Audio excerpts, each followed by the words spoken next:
Hello you, ich bin Lily Makut und das hier ist die vierte Folge einer Reihe, die ich das Leben und die Liebe und so getauft habe. Für diese Reihe stellen mir Leute ihre Fragen und dann setze ich mich mit meinem Spirit-Team zusammen und channele eine entsprechende Antwort auf die jeweilige Frage.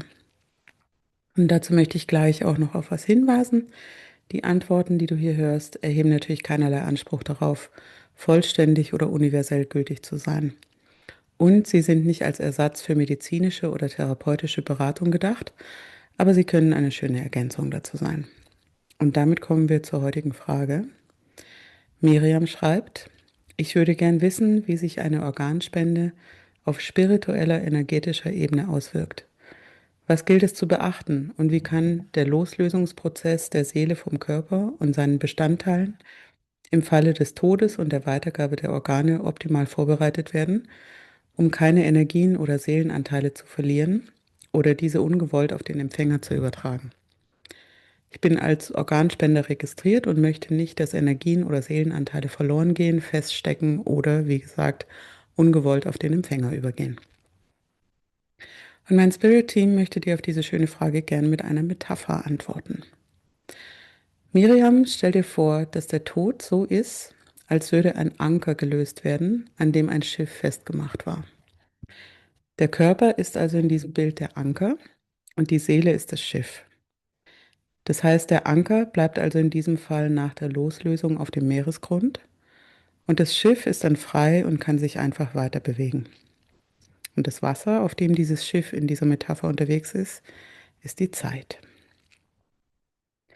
Das Schiff ist also für die Dauer dieses einen Lebens vor Anker und an diese Zeit gebunden, in der es mit dem Anker verbunden bleibt. Das heißt, dieser Körper ist für diese Zeit und für dieses Leben die Verbindung zur Erde und zu einem Schwerpunkt und zu einer gewissen Stabilität. Und sobald die Seele beschließt, weiterreisen zu wollen, um andere Zeiten zu erleben, beziehungsweise auf anderen Meeren zu segeln, löst sich also die Ankerkette und das Seelenschiff ist damit von dieser Anbindung an die Erde befreit. Die Organe haben also als Teil des Ankers, des Körpers, so lange eine klare physische Verbindung zum Schiff und zur Seele, wie die Verbindung zwischen diesen beiden und zu dieser Zeit besteht. Für dieses spezielle Leben sind sie miteinander verbunden. Und sobald sich das Schiff, die Seele, löst, sind die Organe und der Körper und der Anker wieder reine Materie. Aber auch diese reine Materie hat sich durch die Verbindung zur Seele und zum Schiff natürlich auch im Lauf der Zeit verändert. Der Anker und der Körper tragen eine gewisse Erinnerung an die Verbindung zum Schiff und zur Seele mit sich. Das liegt daran, dass ja für die Dauer dieses einen Lebens eine energetische Verbindung bestand und ein gewisser Austausch der Erlebnisse. Um also bei der Metapher zu bleiben, wurden das Schiff und die Ankerkette bei stürmischer See und in turbulenten Zeiten unter Umständen strapaziert. Sie wurden im Sturm gedehnt und bewegt, vielleicht sogar gezerrt und auf die Probe gestellt.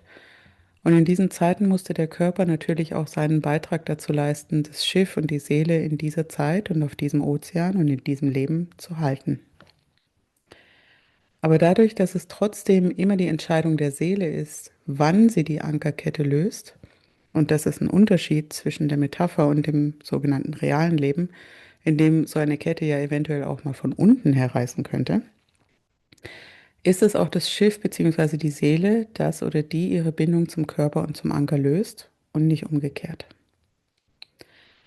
Der Anker trägt also die Erinnerung an die Seele und an dieses Leben weiter in sich. Wenn wir bei der Metapher bleiben, der Anker hat über die Zeit also gewisse Spuren abbekommen, die auf diese Verbindung hinweisen. Vielleicht hat er ein paar Schrammen abbekommen oder da sind vielleicht auch ein paar Muscheln, die sich im Lauf der Zeit auf seinem metallenen Äußeren festgesetzt haben. Und vielleicht sind auch ein paar der Kettenglieder nicht mehr ganz intakt, wenn die Lebenszeit vorbei ist.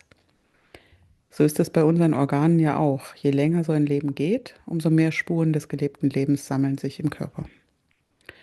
Und du wolltest aber ja jetzt wissen, wie du, um dich nochmal zu zitieren, die Loslösung der Seele vom Körper und seinen Bestandteilen im Falle des Todes optimal vorbereiten kannst, um keine Energien oder Seelenanteile zu verlieren oder diese ungewollt auf den Empfänger zu übertragen. Und dazu möchten dir die Guides gern Folgendes sagen. Sobald ein Leben in einem Körper gelebt wurde, ist dieser Körper von dieser Seele belebt worden. Er ist also nicht mehr niegelnagelneu, egal wie lange dieses Seelenleben in diesem Körper gedauert hat, nachdem der erste Atemzug vollzogen wurde. Das heißt, die Spuren dieses gelebten Lebens gehen mit der Weitergabe an einen anderen Anker bzw. Körper natürlich mit, weil ja Organe, wenn sie gespendet werden, nicht vorher physisch transformiert werden, bevor sie transplantiert werden, sondern 1:1 weitergegeben werden. Anders gesagt, so ein Kettenglied, also ein Organ, wird ja nicht vom medizinischen Fachpersonal erst eingeschmolzen und neu geschmiedet, bevor es bei jemand anderem eingesetzt wird. Ein Teil der Vorgeschichte geht also auf physisch-energetischer Ebene mit. Und das ist auch völlig okay so. Der Empfänger oder die Empfängerin weiß ja, dass dieses Organ nicht frisch geschaffen, sondern weitergegeben wurde. Und selbst wenn er oder sie im Koma liegt, wird es diesem Menschen üblicherweise mitgeteilt.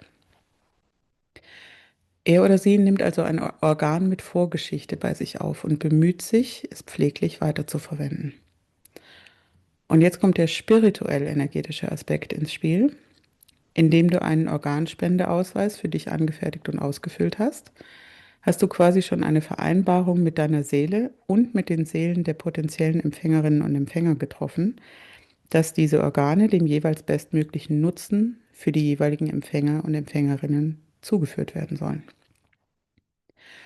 Und indem du hier in deiner Frageformulierung schriftlich festgehalten hast, dass du nicht möchtest, dass irgendwelche Seelenanteile oder Energien deiner eigenen Seele auf diese Empfänger und Empfängerinnen übertragen werden sollen, hast du dieser Organspendevereinbarung gewisse Konditionen gegeben, die das Leben respektiert.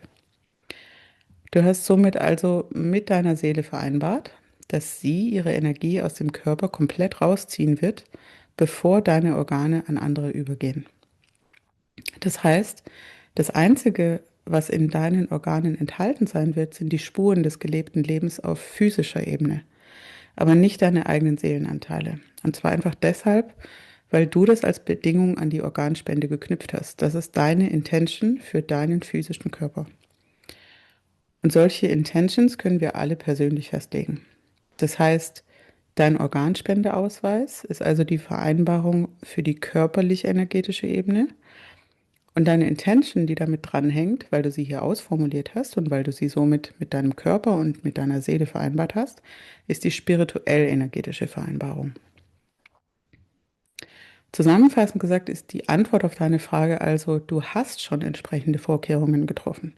Dein Wunsch ist schon klar und deine Seele ist schon vorbereitet und dein Körper auch. Und alles, was spirituell energetisch eventuell nach deinem Tod noch nicht ganz wieder aufgeräumt wäre, falls du also zum Beispiel Trauma erleben solltest oder falls du gewisse Themen noch nicht bis zu Ende transformiert hast, die zu diesem Leben gehören, auf die du nach dem Tod oder im nächsten Leben nochmal zugreifen müsstest, um daran weiterzuarbeiten, bleiben in diesem Fall also auf anderen Ebenen gespeichert, nicht auf der körperlichen Ebene. Diese Energien bleiben also bei der Seele und, metaphorisch gesprochen, als Seelenerinnerung im Ozean der Zeit und nicht bei deinem Körper bzw. bei den Ankerkettengliedern, also deinen Organen. Das liegt daran, dass die Seele bzw. das Schiff quasi über der Zeit existiert und der Anker bzw. der Körper in der Zeit. Er ist also begrenzt, was seine Existenz angeht. In dieser Metapher gehen wir jetzt also natürlich auch davon aus, dass Schiffe und Seelen prinzipiell unsinkbar sind. Also nicht nur angeblich unsinkbar, wie das damals vor der Jungfernfahrt der Titanic so lautstark angepriesen wurde, sondern tatsächlich unsinkbar. Die Seele schaukelt also oberhalb der Zeit weiter, sobald sie sich vom Anker gelöst hat. Und wir werden, solange wir Menschen sind, vielleicht nie erfahren, welche Abenteuer sie da oben noch so bestehen wird, sobald unsere Körper von der Seele losgelöst sind. Wir wissen nur, dass der Körper bzw. der Anker nur eine begrenzte Zeit lang einsatzfähig sind, bevor sie sich wieder in ihre Bestandteile auflösen. Sprich, deine Intention steht schon. Und solange du diesbezüglich deine Willensentscheidung nicht änderst, gilt diese Vereinbarung zwischen dir und deiner Seele und deinem Körper jetzt schon, was dieses Leben betrifft. Weil du das so willst und weil du das in der Formulierung für die Frage, die du für diesen Beitrag hier gestellt hast, mit deinem gesamten energetischen System so vereinbart hast. Und das war es auch schon wieder für heute. Vielen Dank fürs Zuhören.